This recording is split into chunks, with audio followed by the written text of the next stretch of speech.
আমি যতটা উদ্বিগ্ন তার থেকে বেশি অবাক যে উনি এ ধরনের কথা কেন বললেন। আমি এটার কোনো কারণ খুঁজে পাই না। আমি কোনো অবস্থাতেই মনে করি না যে ভারতের সাথে আমাদের কোনো যুদ্ধবিগ্রহ হওয়ার সম্ভাবনা আছে। উনি এটা কি তার নিজের দেশের কনজাম্পশনের জন্য বলেছেন কিনা সেটা আমাদের বুঝতে হবে। আর উনি যেভাবে বলেছেন এটা বিটিং অ্যারাউন্ড দ্য বুশ অনেকটা, কারণ ইউক্রাইনের যুদ্ধের কারণে তো ভারতের যুদ্ধ প্রস্তুতির আমি কোনো প্রয়োজন দেখি না, বা হামাসের সাথে যে সমস্যা হচ্ছে তাতে করেই বা ভারতের অন্ততপক্ষে এখানে কি সম্পর্ক। আর এর সাথে ইউক্রেন এবং হামাসের সাথে বাংলাদেশ কী করে তুলনীয় হয় এটাও আমার বোধগম্যতার বাইরে। আমি কোনো নিজার্ক রিয়াকশন দেখাতে চাই না। আমরা অবশ্যই এটা দেখব যে উনি কেন এরকম কথা বলেছেন।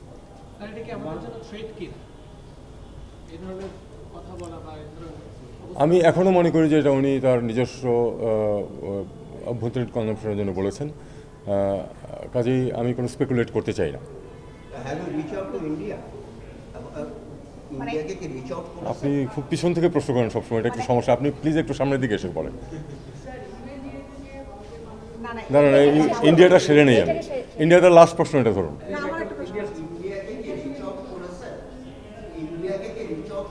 আচ্ছা, এটা আর দুদিন আগে টুইটে দেখলাম যে ভারত বলছে সাবেক প্রধানমন্ত্রী শেখ হাসিনাকে রাজনৈতিক আশ্রয় দেওয়া হবে এবং তাকে বিভিন্ন জায়গায় ট্রাভেল করার জন্য ট্রাভেল পাস ইস্যু করা হবে। এটা টুইটে দেখছি, সেই ব্যাপারে বাংলাদেশ কিছু জানে কিনা? রাজনৈতিক আশ্রয় দিলে আমাদের বেশি হয়ে যাচ্ছে না? আমার মাথা তো আবার মিক্সড আপ হয়ে যাবে।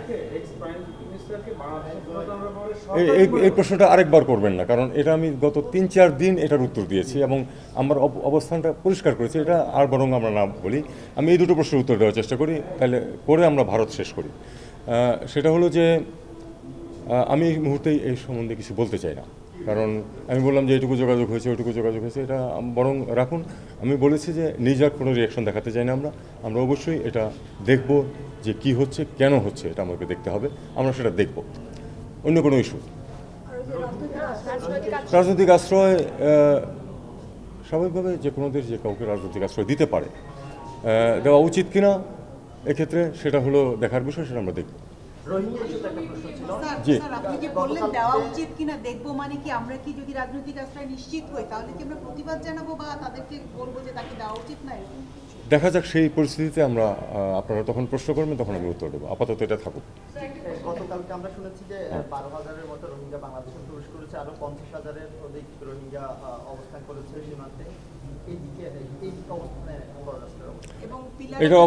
এটা অবস্থান হচ্ছে এরকম যে আমরা খুব স্পষ্টভাবে বলেছি যে আমরা আর একজন রোহিঙ্গাকে আশ্রয় দিতে রাজি না, কিন্তু কিছু ঢুকে যাচ্ছে এটা আমরা জানি। সেটাকে আমরা যতটুকু পারা যায় ঠেকানোর চেষ্টা করছি। বিজিবি যেটা করছে সেটা হলো যে প্রতিদিনই কিন্তু পুশব্যাক করছে, যাদেরকে আমরা ধরতে পারছি, কিন্তু একটা বড়সড় এলাকা নিয়ে তারা বিভিন্ন জায়গা দিয়ে ঢুকছে। সেগুলোকে সব ক্ষেত্রে যে আমরা ধরতে পারছি সেটা সামর্থ্যেরও কিছু সীমাবদ্ধতা আছে, সে কারণে পারছি না, কিন্তু আমরা যেখানে পারছি সেখানে কিন্তু আমরা ফেরত দেওয়ার চেষ্টা করছি। ইউএনএইচসিআর চায় যে আমরা তাদেরকে আশ্রয় দিই, কিন্তু আমরা তাদের কাছে স্পষ্ট করেছি যে আমাদের যে 12 লাখ রোহিঙ্গাকে আমরা আশ্রয় দিয়েছি, আমরা আমাদের ভূমিকা যতটুকু হওয়া উচিত তার থেকে বেশি পালন করেছি। আমাদের পক্ষে আর সম্ভব না। যারা আমাদেরকে উপদেশ দিতে আসে বা চায় তারা বরং তাদেরকে নিয়ে যাক, এই হলো আমাদের বক্তব্য। দেখা করেছে এ বিষয়ে আলাপ হয়েছে। আমি যেটা বললাম এটাই সিচুয়েশন। আমরা এটা নিয়ে আরেকটু গভীরভাবে আলাপ আলোচনা করবো। সেই সম্ভবত একটা মিটিং এখন হোম মিনিস্ট্রিতে হচ্ছে এটা নিয়ে। আরেকটু একটু জানতে চাচ্ছিলাম, জাতিসংঘের প্রধান উপদেষ্টা যাবেন, তার সঙ্গে সফরসঙ্গী 7 জনের একটি তালিকা প্রকাশ হয়েছে, সেটি সঠিক কিনা আরেকটু একটু জানতে চাচ্ছিলাম। 7 জনের যে তালিকা প্রকাশ হয়েছে সেটা সঠিক, তবে এর আগেও একটা তালিকা আছে যার মধ্যে আমি আছি, যে আমি যাচ্ছি। অনেকে জিজ্ঞেস করছিলেন আমাকে যে কি ব্যাপার, তালিকা দেখলাম আপনি যাচ্ছেন না? আমি যাচ্ছি। প্রধান উপদেষ্টার সাথে প্রধান উপদেষ্টার মেয়েও যাচ্ছেন, আমরা কি ঠিক সেই আগের রূপে চলে যাচ্ছি কিনা, যে ক্ষমতাসীনদের সাথে পরিবারতন্ত্রের একটা বিষয়? না, এটার সাথে পরিবারতন্ত্রের কোনো সম্পর্ক নেই। এটা বরং আপনারা এ নিয়ে খুব বেশি স্পেকুলেশন এই মুহূর্তে না করলে আমি খুশি হব। সংখ্যা খুবই কম, ধরুন কোনো অবস্থাতেই 7 জন তো আমরা লিস্টে আমরা দেখেছি, ধরুন 10-12 জন ম্যাক্সিমাম, এর চেয়ে বড় কোনো ইয়ে হবে না। আমরা একেবারেই লিমিট রাখার চেষ্টা করি।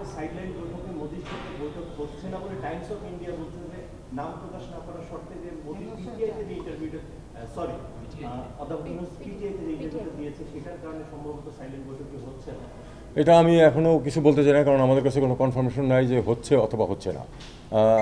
বস্তুত মোদি যে যাচ্ছেন এটাও 100% নিশ্চিত আমরা এখন পর্যন্ত পাইনি। আমাদেরকে একটা সম্ভাবনা আছে যে উনি যাবেন। বাংলাদেশ কি রিকোয়েস্ট করেছিল কোনো মিটিংয়ের জন্য ইউএন সেশনের সময়? এটার শুনুন, এটার একটা পদ্ধতি আছে, এটা ঠিক ওই সেই অনুযায়ী আমরা এগোবো। এটা এমন না যে 1 মাস আগে আমরা বলে রাখি যে আমরা দেখা করতে চাই তোমাদের সাথে, কি করবা কিনা। এটা নর্মাল যে সিস্টেম আছে সেই অনুযায়ী আগাবে। যদি বিষয়টা হলো তারা যদি চায় যে আমাদের সাথে দেখা করবে না, আমাদের তো জোর করে দেখা করার কিছু নেই, তাই না? তারপরে বাংলাদেশ চেয়েছিল দেখা মিটিংটা। আপনি আপনার কথা আমার মুখে দেওয়ার চেষ্টা করছেন। Sir thank you. স্যার, আপনি দিনে দিনে আরো ট্রিকি হয়ে যাচ্ছেন, আগের একটু সহজ হয়ে আমি তো আপনাদেরকে প্রথম দিনেই বলেছি যে আমি এখন যেটা বলবো সেটা তো বাংলাদেশ সরকারের বক্তব্য, আগে তো আমার একজন ব্যক্তির বক্তব্য ছিল। প্রথম দিকে যখন আসছেন তখন আরো বেশ বিস্তারিত। না, আমি এখনো বিস্তারিত বলি। বলেন আর কি শুনতে চান, আর কি বিস্তারিত শুনতে চান? যেটা নিশ্চিত না সেটা তো আর আমি নিশ্চিত বলে বলতে পারি না। স্যার এখন তো বিশ্লেষকের জায়গা থেকে কি স্যার সরে আসছে? বিশ্লেষকের জায়গা থেকে অবশ্যই সরে এসেছি, কারণ বিশ্লেষকের জায়গা তো অন্যরা দখল নিয়েছেন, তারা করবেন বিশ্লেষণ, অসুবিধা নেই। ধন্যবাদ। বলেন।